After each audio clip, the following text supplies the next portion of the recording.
dear participants, good morning, all of you. And now our next session will start now. Now we have our next speaker. He already has given a lecture on finite volume methods yesterday. He is Dr. Ravi Kant from Pandit Deendayal Energy University, and he has given very good insight on finite volume methods. And today I hope he will continue with that. So I request you, sir. It is over you, sir. Thank you. Thank you, Chandra sir. Thank you, sir. For inviting me again for this second lecture. Let me share my slide first.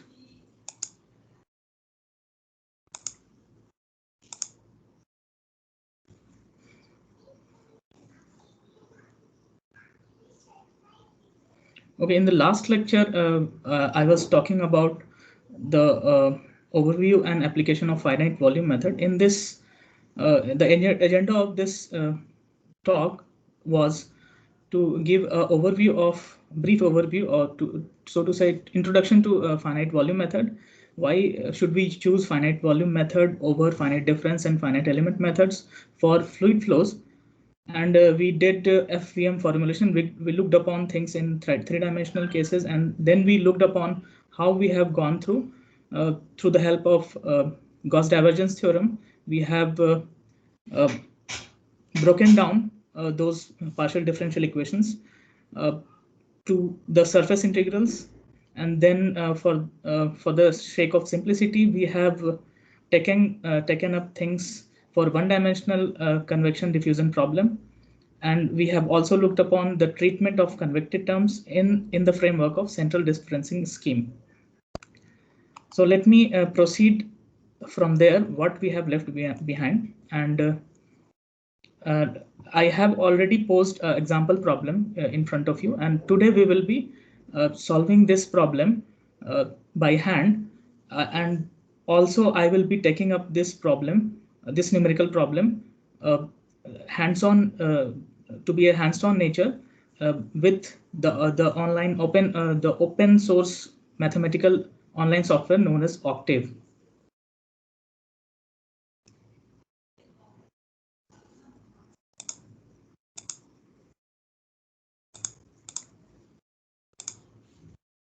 Okay, let me switch off my video and then I can.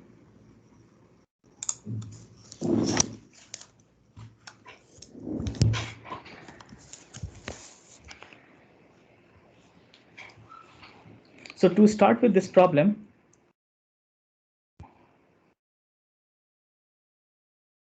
so what we are going to do is, we have already talked about this, that we will be taking up three cases, namely the first case would be where your Peclet number would be lesser, would be low. That is, here in this case you have, if you see that if you have smaller Peclet number, that is f upon d, if you talk about, so f we have rho times u divided by d is nothing but your gamma divided by delta x. So in this case you have rho is 1 and u is 0.1 in consistent units, and the gamma value is 0.1 again divided by 0.2. So what I'm going to do is I'm going to discretize my domain in this fashion. So we'll be taking up 5 internal grid points, 1 2 3 4 and 5. So I've not done it properly. Let me do it again. 1 2 3 and 4. So this would be my first node, this would be my second node, third node, fourth node and fifth node, and the distances between this would be 0.2.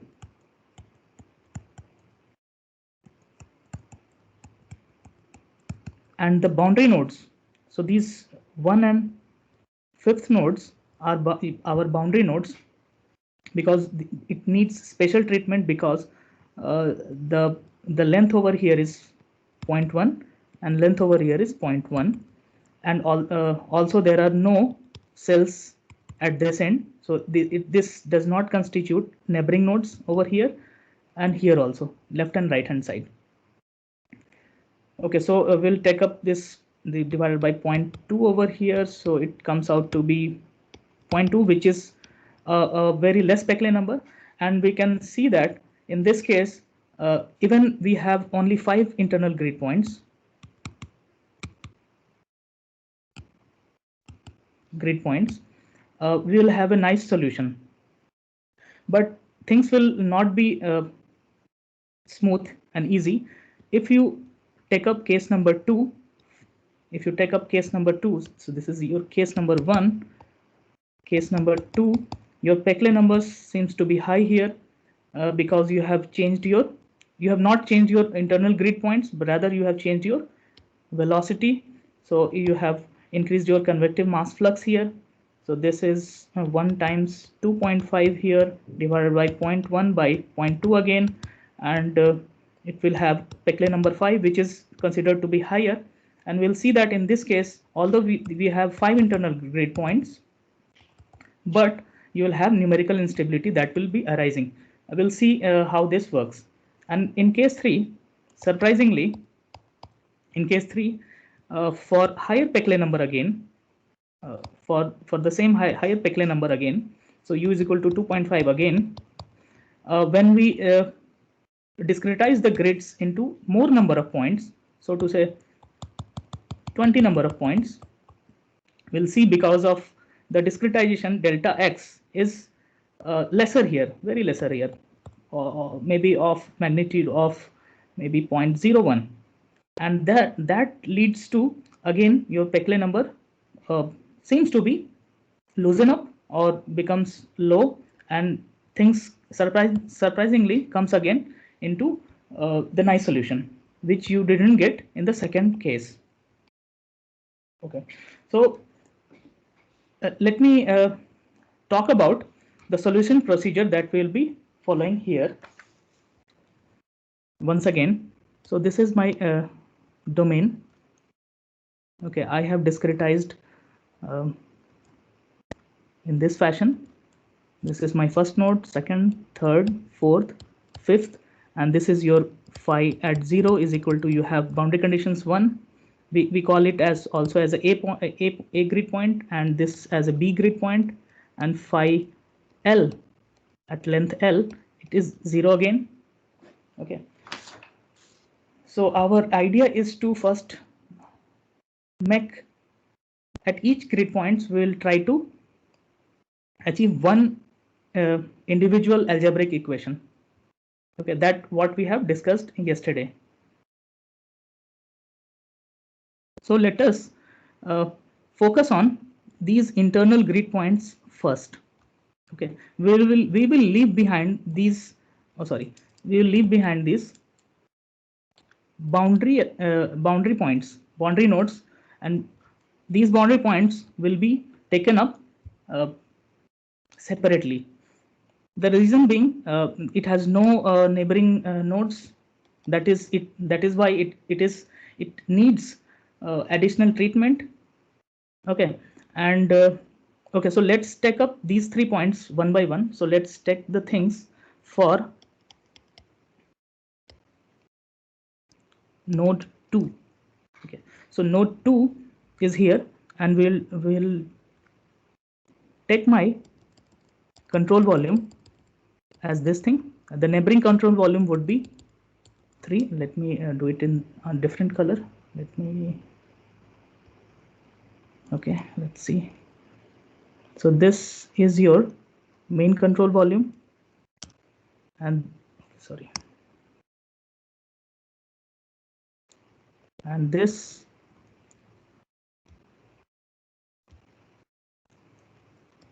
is your, these two are your neighboring control volumes, this and this.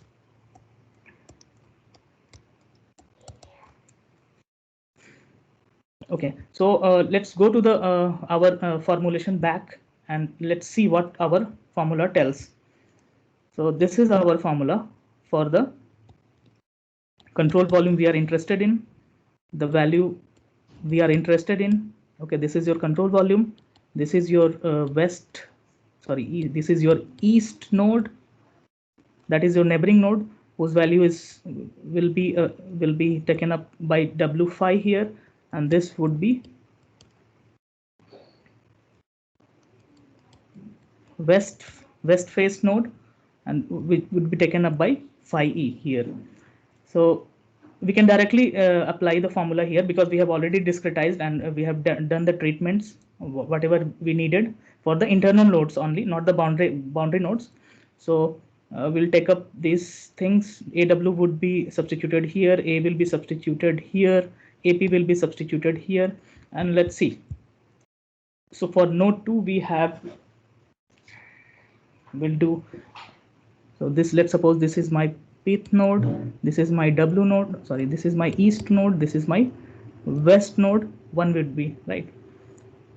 So my AP, let's calculate AP first. Okay, so what is my AP? Let me do it carefully. You guys can also do parallelly the computation along with me. So AP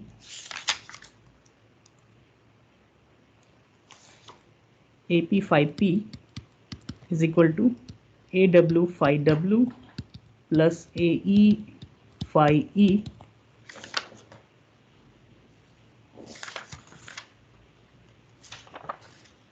okay, and let's first talk about these coefficients.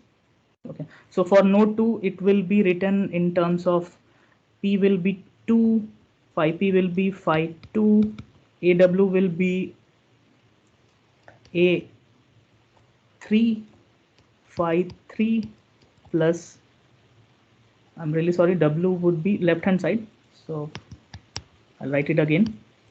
So this would be A1 phi 1 plus A3 phi 3, isn't it? Or more precisely what we'll do is, here is, we will take up things in one side, minus, and this would also be minus, and this would be 0. Now the things to calculate A1, A2 and A3s. So let's first calculate A1 and A2. So that is AW. So AW, we know that AW is given by this this expression dW plus FE by 2. So dW plus FW by 2, sorry, FW by 2. And we know that since the spatial grid arrangements are equally spaced, so there are no changes in DW and FW. So we call it as universal D and universal F everywhere. And D can be calculated as gamma by the spacing between two nodes are 0.2 over here. We will take the grading in such a manner, and gamma is again, let's see, gamma is 0.1. So let's take 0.1 here, plus F is nothing but rho times U divided by 2. Rho is again 1 and U is 0.1, right? So 1 times 0.1 divided by 2, and so this is nothing but 0.5 plus 0.05, right, if I'm not wrong. So this is 0.55. So we have AW coefficient with our hand as 0.55. Similarly, if you do the computation for AE, you will get, so A is nothing but, A is DE minus FE by 2, right? So D minus F by 2, D minus F by 2 is 0.1 by 2 minus 0.1 by 2, sorry, 0.1 by 0.2, and this comes out to be 0.5 minus 0.05, which turns out to be 0.45. Okay, so we have AE with our hand 0.45, AW with our hand 0.55, which AE and AW we have written the coefficient as A3 and our A1. Okay, so this is, we know, so we can substitute it here. So A1 is AW, that is 0.5551. I'm doing it by hand because it would be good to have these sort of practices. Once you have practice for doing this, you can actually code. So you don't want to do actually hand calculations all the time, because in your real computation the grid sizes were very large, so you need to write a proper program to just to write the expression, and it will take all, it will fill all the matrix elements. Okay, So, but since the grid size is very less, that is why I'm doing it by hand, and this will give you also a clear picture of how things works. Minus A3 is AE and A is 0.45, so minus 4.45, 53. And now let's compute A2. So A2 is nothing but your AP, right? And AP is what? AP is here. So AW plus AE plus FE minus FEW. So let's do that. This is the last step. So this is nothing but AE plus AW plus FE minus FW, and this we know that FE minus FW from continuity goes to 0. Okay, and AE plus AW we can directly do the algebra here, and we can get 1 over here. So I can write 1 times phi 2, sorry, 1 times phi 2, and now we have one equation in our hand for node 2. So this is for node 2, equation number 1. Let's keep this thing aside. Now let's do the same computation for node number 3. So for node 3 you'll have similar computation, but here your control volume is your third node, and your neighboring nodes are actually 4 and 2 here this time. So this time you have influences from 1 and 3 for 2. This time you will have influences from 2 and 4 this time. So similar calculation if you do, you will get that you would not get phi 1 here. You can directly write minus 0.55 phi 2 minus, sorry, plus phi 3, 1 times phi 3 minus 0.45 phi 4 2 3 4. Okay, will come into picture, and rest are 0, and this is your second equation. Okay, so what we do here we have something in mind. Our mind is that we are going to write all these equations in a compact manner as phi 1, phi 2, phi 3 as a vector, as a phi vector, phi 4 and phi 5. Okay, and this should, right hand side should give some other vector. Okay, this is the treatment at second node. First node is empty, so we will not write away anything. For the second phi 2 we may write away here. How could I write? I can again rewrite this as 0 times phi 1 plus 1 times phi 2 minus 0.55 phi. Okay, I did some mistake, so this should be this side. I can rewrite again. Sorry, minus 0.55 phi 1, okay, plus 1 times phi 2 minus 4.45 phi 3 plus 0 times phi 4. Vector is there, but its coefficient will be 0, plus 0 times phi 5 would be equal to 0. This is your more generic expression which would be fitted over this matrix. Okay, in this fashion. So first phi 2 times minus 0.5. So let's not do the computation for the first row. Second, I start with second row, because first row will have some other treatment that comes from first node. So I'll fill second node first. Minus 0.55. Second entry would be 1. Third entry would be minus 0.45, and rest of the entries would be 0. 1, 2, 3, 4, 5. So all the entries are done, and the right hand side, first entry I will avoid right now. Second entry would be 0. So this is your first equation is ready. Similarly, second equation I can again treat as 0 times phi 1 plus 0 times phi 5, and this is how I can fill my third row. Okay, for node 3. So this is 0. Next is minus 0.55. Next is 1. Then minus 0.45, and then again 0, isn't it? And this right hand side, the third entry would be again 0. Similarly, if you go till, you can do the things for 2, 3 and 4th node, because they have all the neighboring nodes are present there. So we can eventually write 0, 0 minus 0.55, 1 minus 0.4, isn't it? Okay, last node will have slight treatment.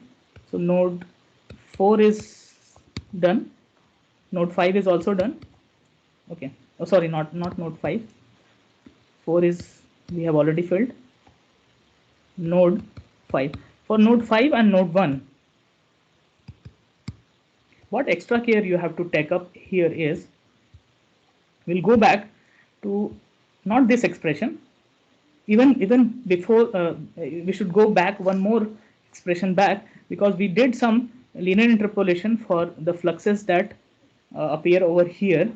Because the reason being, since you have first node over here and you have a boundary here, there are no nodes over here, and you take your control volume as this, and this is your second node.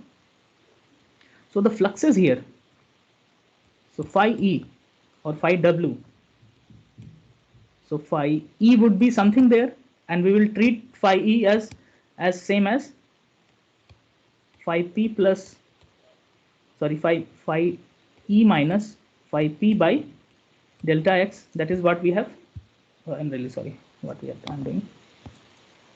Okay, so this phi e plus phi p by 2, phi e plus phi p by 2, that we have treated. Right hand side you can actually treat, but left hand side you don't have to treat anything. Okay, so since there are no nodes over here, so one more thing is the coefficient of that is a w is also not present here, phi w is also not present here, capital W.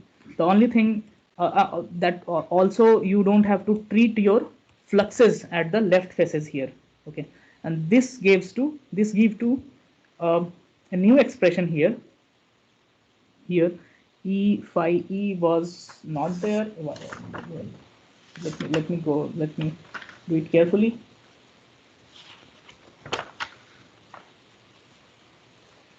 Okay, and this phi w is nothing but your boundary condition, that is phi a, and which is nothing but phi 0 is equal to 1. That's all. You can write directly here, treat your flux here, because this is your boundary condition. So w, you should write phi a only, that is the boundary thing, and phi e would be treated same as we have treated phi p plus phi e capital E divided by 2, and rest of the expressions would be similar. Okay, when you do the computation, you will see that you will have something called source terms that is going to appear on the right hand side because of this term. Okay, so while doing that treatment carefully, you will end up with these coefficients. For first node, you will have 1.5551,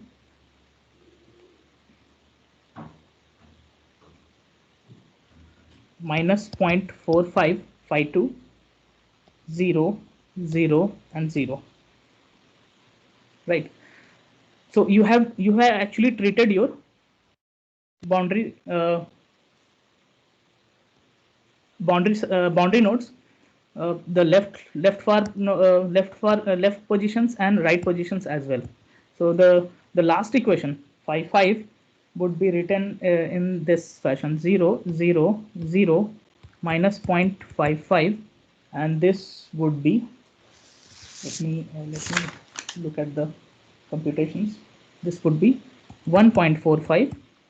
Okay, after treatment, and you will have one source term that would appear on the right hand side because of phi a, that is non-zero here, that is 1 here. Because of that it comes, and the rest of the thing, the last node will have a special treatment.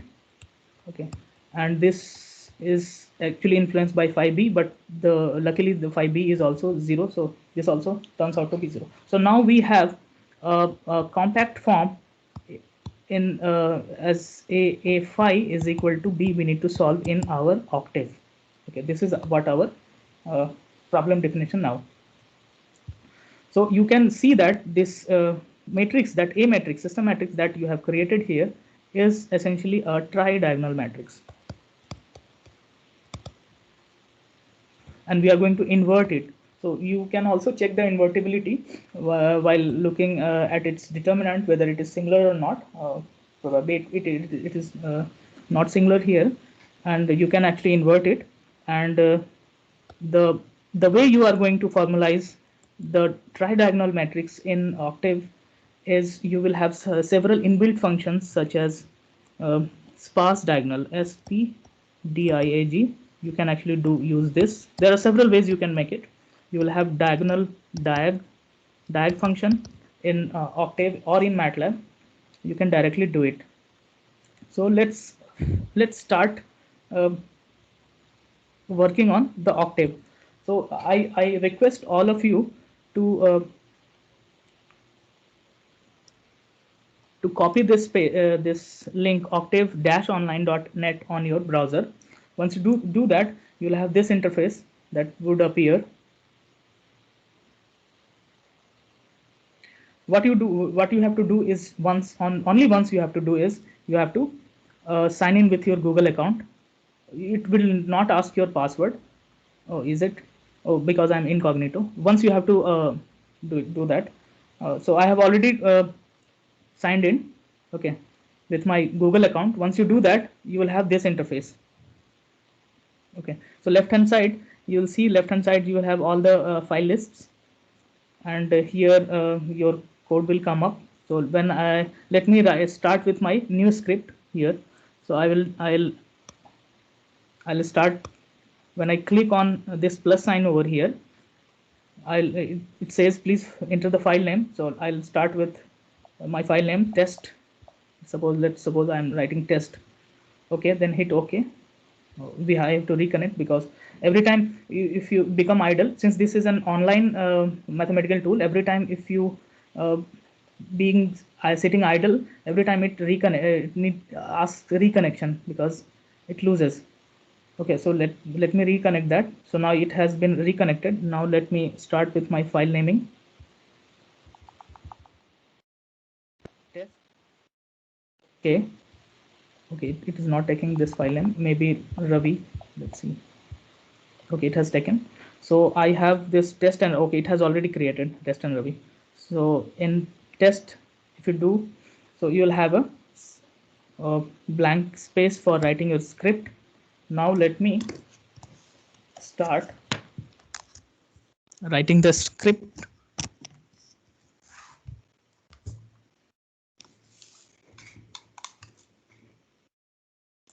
So let me delete this. You can start with CLC semicolon clear all. So this is a good way to write any script. Close all also you can write, but let's forget it for a while. So my first idea is to make the matrix, A matrix, right? So let me comment and write numerical computation of 1D FVM. So this is the way you should write the comments after giving a %sign. It will not be executed. Okay. The first and foremost thing I just wanted to give an overview of this Octave Online. It actually works, do the computation as a matrix form. So every variable it takes as a matrix form, whether it can be vector, it can be scalar. The computation it will does in a matrix way, like your MATLAB. So first I have 5 grid points, so I can decide my n as 5 internal grid points, semicolon enter. Let me first define a vector. So this vector, what I want to create here is, let me. So you can see we have a once vector. Either you can write individually all the elements, but that would be cumbersome if you are writing all the elements one by one. I can also do that, but I'm not going to do that. I'm going to take help some inbuilt Octave functions, such as once. When I write once, n comma 1, it will create a vector of n cross 1 matrix whose elements are 1. Let me see whether we are able to do that or not. So let's suppose I am defining my AP elements. So AP is equal to ones comma 1. Okay, now let's save it and let's run and let's see what happens. And let's run. See, so your AP has been created with a row vector with 1, 2, 3, 4, 5 elements with all elements tending to 1. Okay, this is how you are going to define a vector first. Okay, let me suppress that. Now let me so this I want to be things to be diagonalized. This row vector should be in diagonal way, right? So what I will do is I will give a command and telling him to make a matrix A in such a way that its diagonal elements diag would take up AP vector as your elements, and let's hit enter and let's see what happens. See, you will have a diagonal elements, all those all those vectors that AP vector now has been beautifully created in diagonal way. Once can also be can also argue that I can also make a identity matrix and create the same matrix. Yes, it's fine. You can do that. You can very well do that. You have several ways to make a matrix, and you can also do that. Fine. So once this has been created, now our aim is to create next vector element that is staked to the super diagonal way. That is okay. So this 1111 is called diagonal elements. Point minus 4.5 minus 4.5 minus 4.5. The arrangement of those those vectors, that vector is known as super diagonal element, and the arrangement of 0.55 0.55 0.55 is called sub diagonal elements. So in order to do that, what we are going to do is we are going to tell that my AA matrix, make a AA matrix. So before that I have to make a vector of AW or AE rather. So AE is equal to, let me first define a vector. So I'm going to write minus 0.45, sorry, 0.45 times once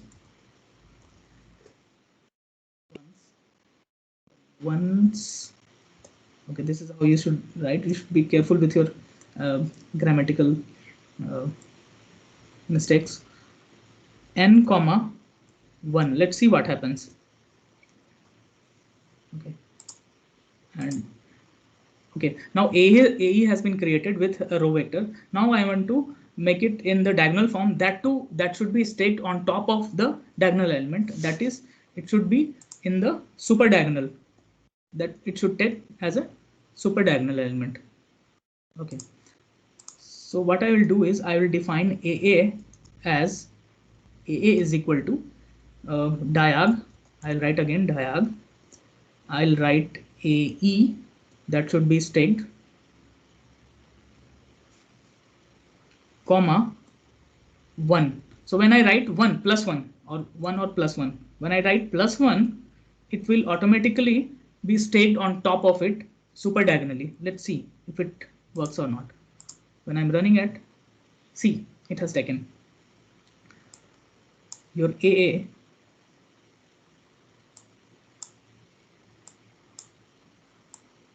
see, it has been staked on top of the diagonal elements. Now what should I do? I should add these A and AA plus to make it as a staked on top of it, right? So what I will do is I will create a matrix AAA is equal to A plus AA. Let's see what happens. Okay, something. Okay, the problem here is now this AE thing, you have the dimensions exceeds, because you can see 0.44 things will not be same as will not be same as the diagonal elements. The number of elements would be lesser. So that is why it will have one less element, -1. And let's see, probably minus. Yes, now it has taken. Okay, so because 1 1 1, there are 5 ones, but there would be 4.5, right? That would be staked on top of it. Now our idea is to stake this minus 0.55 also on bottom of it. Okay, so now what I will do, I will again create a vector AW in similar fashion is equal to ones. That the elements again would be n minus 1 comma 1.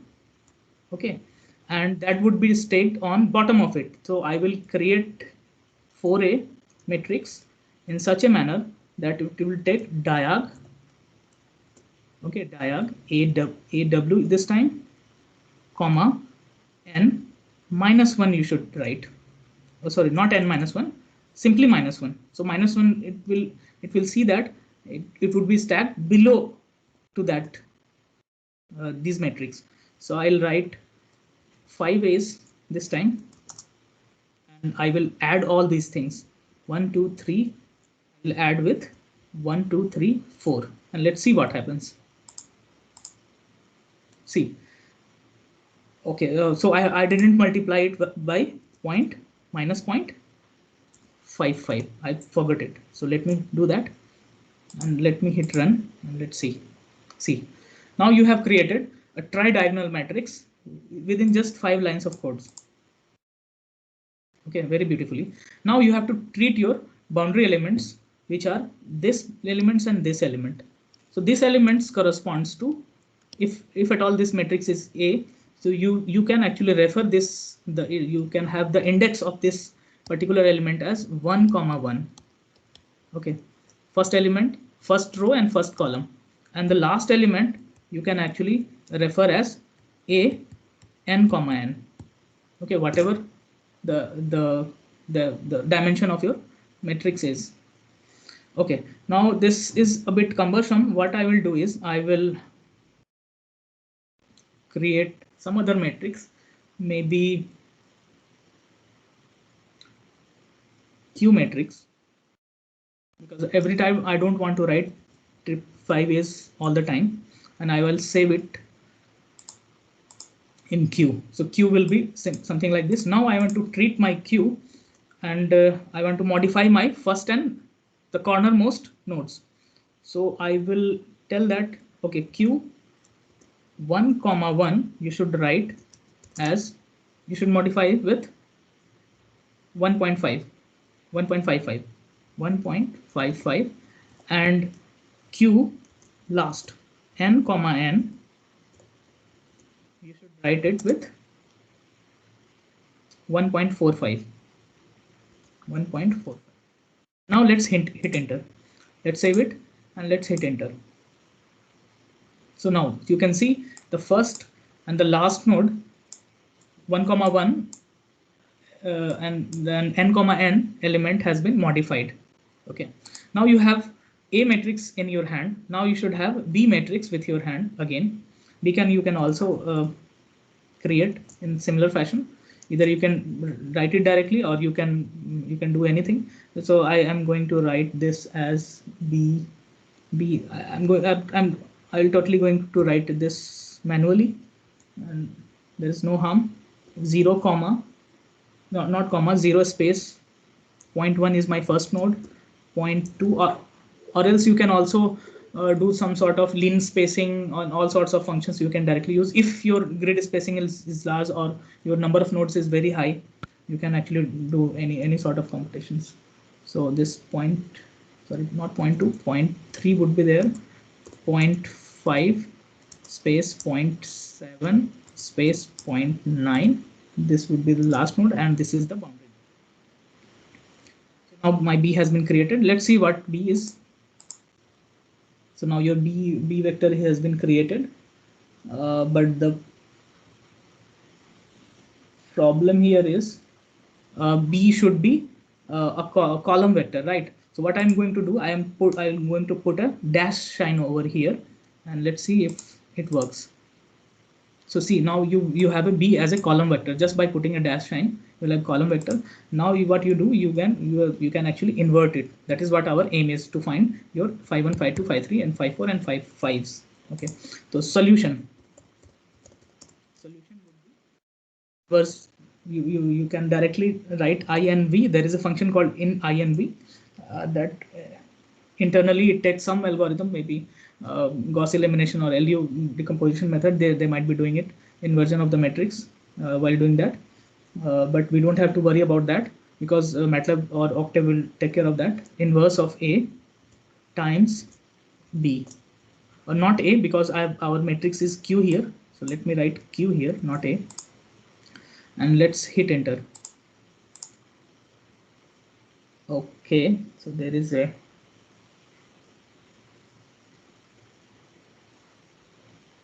B is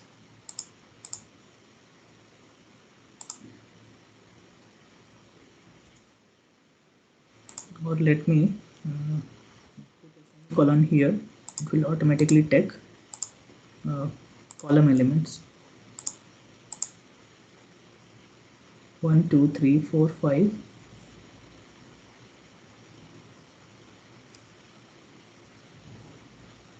Oh, okay, now I got it. So now B has how many elements? B has 7 elements now.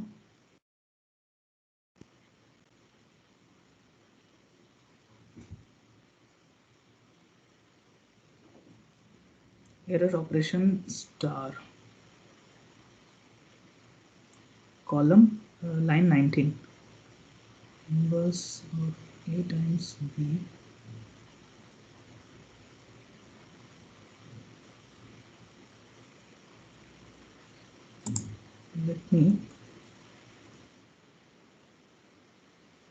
let me do this way. Q backslash. There is another way to do that. Let's see if it works. Non-conformant argument.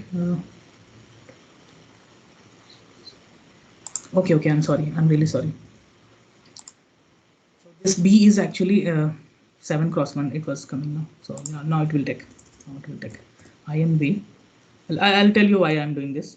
Q star. Now let's hit enter. Now the solution has been computed, but my solution is not the way what I expected. I might have done some mistake. 1.5.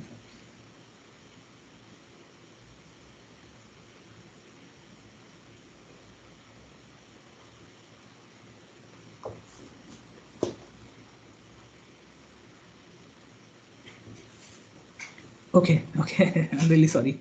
So B, you guys are not, it seems you guys are not careful enough. So B is what? B is 1.100000. That is what we have to put now. So I've done a mistake here. So let's do it that way. 1.1, comma 0, comma 0, comma 0. This is what I done mistake. 1, 2, 3, 4, and 5. Now let's hit enter and let's see if it arrives at the, yes, now I got the solution what I wanted. Yeah, this is your solution. These are your 5s: 5 1, 5 2, 5 3, 5 4, and 5 5. Now you have the solution with you. Okay, now let's try to plot this solution. So while plotting it, now plotting, so this is 5 1, 5 2, 5 3, 5 4, 5 5, but boundary nodes are not there. So what my complete solution would be?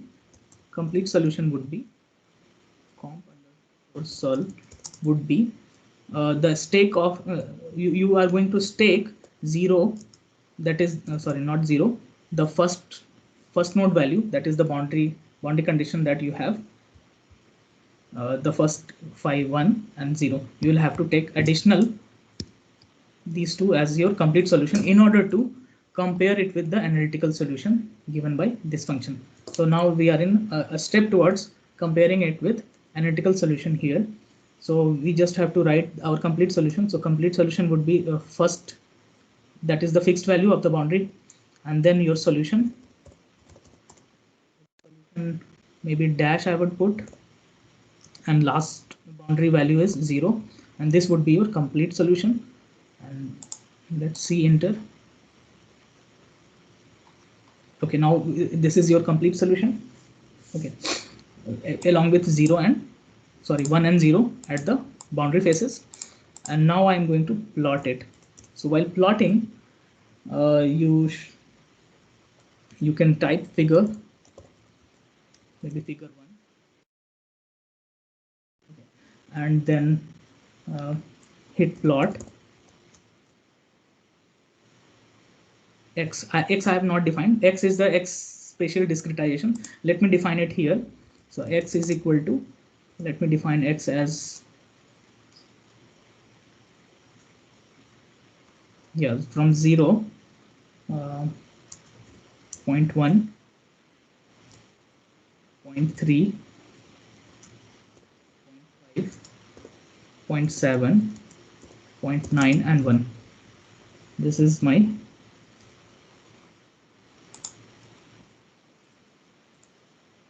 X, and I'm going to hit plot it along with my complete solution, come underscore solve, and I want things to be shown by star red mark, and that I can write it this way, semicolon, not semicolon, apostrophe star R apostrophe close.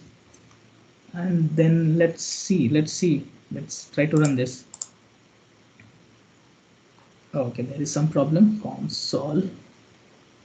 Oh, this is comp. Okay.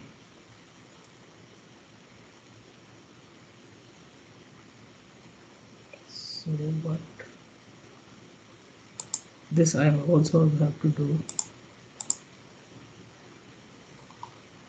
Plot line actually column 10. Column 10 is what? Line 23 and 23. There is some problem with console.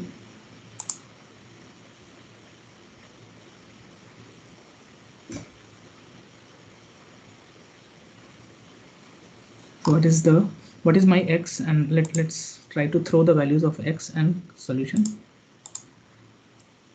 Okay, this is my solution and this is my X. So X, okay, so there is a problem. The dimensions, now it should take, yeah, now we have computed our solution. Okay, this is your X is your spatial discretization in X, and left hand side this Y axis is your 5 values. At all the grid points you have the 5 values with you. Now I have to compare it with, if time permits, I'm going to do it quickly and I will show you that how I'm going to compare it with your analytical solution. So for analytical solution you will have U is equal to 0.1, gamma, let's suppose G is equal to, I'm not going to write gamma, 0.1, and rho is equal to 1, L is equal to 1 again, and phi 0, so that is the boundary, 1, phi 1 is equal to 0, and now I am going to take up the X discretization as XS as linear spacing. That this is how you can this is a function that that actually discretizes linearly with equal grids of spacing. Lin space from 0 to 1 I want to go for 50 points, because this should look like my analytical solution. This is the only way I can write the analytical solution here. 0. So this is what expression I'm going to write here. Phi x, this expression I'm going to write here right now. Phi x would be phi 0 plus phi L minus phi 0 times e raised to the power rho u x minus 1 divided by e raised to the power rho u l gamma minus 1. So this expression I'm going to write now. Phi 0 plus, I'll just take 5 more minutes, then I will leave this meeting. Probably I'll give you as your homework if you want. For the next cases, phi 0 times, let me do what I actually, let me not write this all the way. So let me take up, we already have this thing, and let me we have already, I've already shared it on this Teams. You can go to the Teams. If you see, we already have shared these code files with you. Not here, yesterday I have shared. So these are the 4 files. You can actually go and explore. You can download it and you can drag and drop here, and you'll have right away, you can do the computation here. So when I hit enter, let's see what happens. I've already done the computation, and you can see your numerical solution and analytical solutions matches. Okay, and this is the case 1 where u is 0, 1 and grid points is 5. Now the case 2 is FEM2, and in this case your u is 2.5.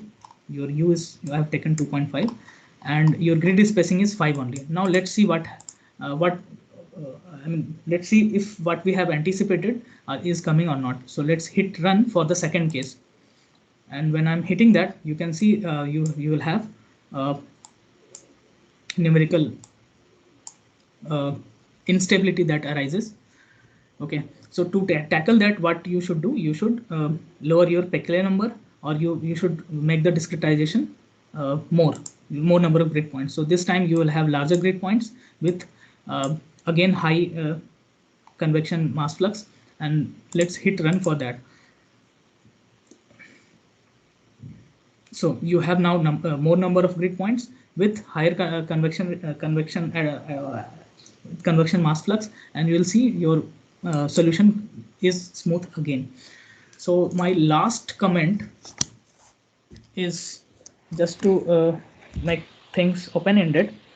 So why I should go for an upwind scheme? Okay, so upwind scheme is, so there is a shortcoming of in the central differencing scheme, and that is what you are doing at some sort of linear interpolation. Okay, so what upwind scheme does that, so the flux that you want to calculate at these faces, you just have to take the same value phi w must be equal to, or maybe influenced by, capital phi w, and that's all. You have done your you have make your own scheme. So what this thing does, at east face you just have to take phi flux, at this face you just have to take phi p, because I know that because of high convection the values at these faces must be influenced by the left hand node, if at all your flow is happening from left to right.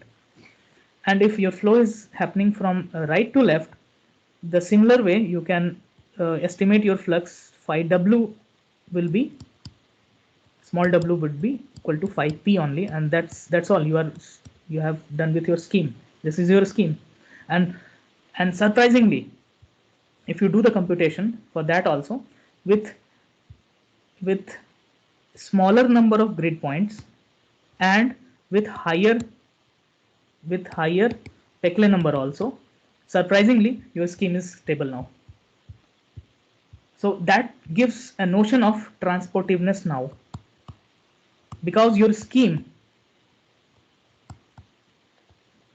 is now inherently or implicitly taking care of your Peclet number, and you don't have to what you can say, trade off between higher number of grid points as well. You don't have to discretize more also. You will have lesser computing time. You just have to change your scheme and you are ready to go. So this, with these final words, I actually want to close this session, and I yeah, thank you very much, sir, yes, for your Very good, giving very good insight on finite volume methods. Thank you, And sir. also hand-on session, finite volume method for one-dimensional convection diffusion equation using OCTAVE online. And I hope the participant have got the idea how to use finite volume method. At least sir has done from very basic, step by step, everything he has explained by writing on the board as well as by typing the MATLAB code. Right, So this kind of training, I hope will be very fruitful to our participant, and that is our theme of this right, sir. This workshop, and that is very well matching. And Right. I'm very happy with you for your talk, sir. Thank you. And thank you very much, sir. And if any question participant side, they can ask to sir. Yeah, any Otherwise, further Yes, I sir. can take up. Yes, Varun. Sir, you will go back to the final solution which you obtained after meshing more grid points. Oh, okay. Yes, this one.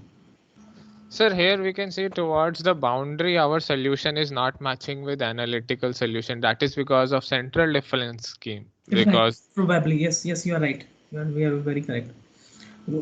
I could have, if I could have done with a pending scheme, it could have gone right, totally right. So I should have drawn my errors as well, and that is there also. If you uncomment this error part, you can actually seek the error as well, how my error is minimized when I have taken more number of grid points. But yes, you are correct. Probably you are correct. I've taken very naive scheme for this, so that is why this error is there. Yes. or if we increase the grids more, then also it can reduce. Yes, with central difference itself. It should. More number, yeah. Even more larger number of points. It should match. And sir, you just go back to fifth with 5 nodes. 5 nodes. Okay. So let me go for FVM1 and let me hit enter here and let me run that. Yes. Sir, one more point I want to highlight is that in this finite volume method, our first node and last node are having different grid size, and other are all equal distance nodes. Right. So when in finite difference, all nodes we will divide with equidistance. So this is the uniqueness of finite volume method, that we will have some different grid size for first or last node. No, this is not unique. You can also treat this kind of boundary condition in your finite difference methods as well. So there are two ways you can actually seek your solution. One is implicit way and one is explicit way. So when you are doing implicit formulation for your finite difference also, you need to treat your boundary elements carefully. That is what you should do. This is not unique here. Sir, not boundary elements. The mesh size after the first node. First node is the boundary node, and then the mesh size is 0.1, and then the grid size gets to 0.2. So it is a different grid size for first to. So yeah, I got your point. So last node you are telling this is 0.1 and rest is 0.2 and 0.2, right? Yes, sir. In finite difference, we will make all grids equal size and then proceed, like how analytical solution has been. If this is your 1, this is your 2. So actually all your elements are having same grids, even this also. The last thing also. The only difference here is left hand node is not there.